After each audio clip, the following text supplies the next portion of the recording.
Are you serious? Are you serious? Well, now the Middle East showdown is on. As we're just getting word now, Israel says that Jerusalem will keep the metal detectors in place. They are here to stay. We have news coming out of Israel. Israel says it would not remove, it's not going to remove the metal detectors that have been installed outside of the major Jerusalem mosque known as the Al-Aqsa Mosque, or the Temple Mount, the whole temple. It's not outside the mosque. It's down before you enter the ramps to go up to the Temple Mount. So it's not on Jordanian authority territory. What Israel's saying is go through the metal detector and you go on up to the mosque. We're not putting them up there. We're putting them down here. So what it is, Israel said this today, they would not remove these metal detectors. And that, of course, Prime Minister Benjamin Netanyahu convened his security cabinet last night. The Palestinian President Mahmoud Abbas said he would halt security ties with Israel until it scraps this walk-through metal detector gates installed at the entrance of the Al-Aqsa Mosque Plaza before you get up there. Now, that's the same spot where the two Israeli guards were brutally executed. So Netanyahu's right-wing government is wary of being seen to yield to Palestinian pressure over the site, which Jews also revere as one of the very important location of the two ancient temples, Solomon's temple and then King Herod's temple.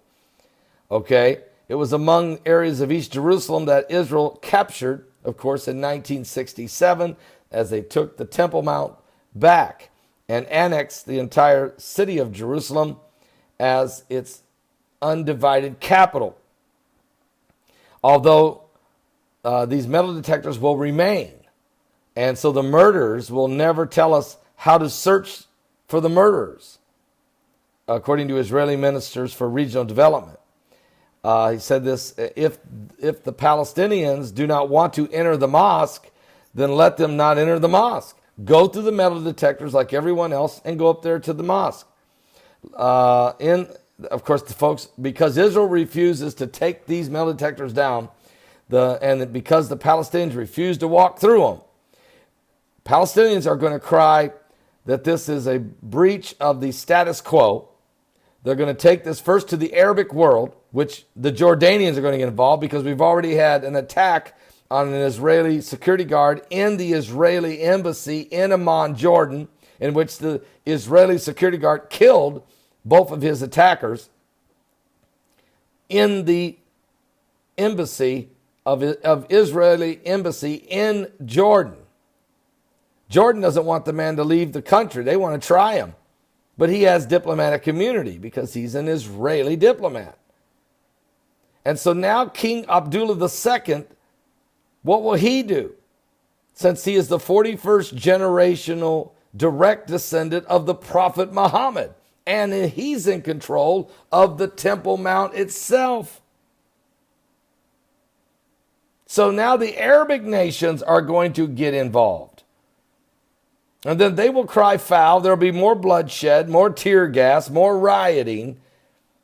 And then they'll take this to the United Nations. Meanwhile, President Donald Trump is sending Jared Kushner to try to bring Middle East peace.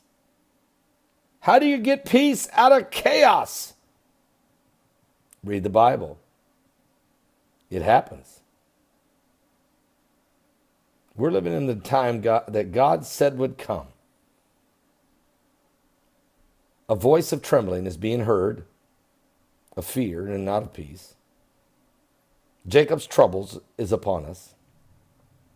And the Holy Land is in a state of chaos.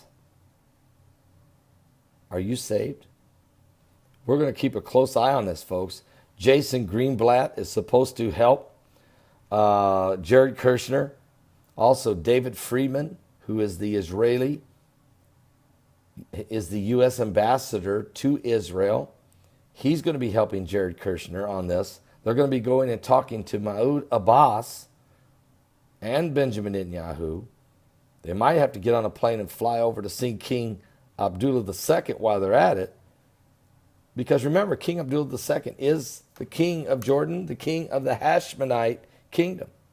And the Muslims see him as, of course, a direct descendant of the Prophet Muhammad. That's why he's in control of the Temple Mount security. But Israel's in control of the Temple Mount. Wow. Are you serious? Are you serious?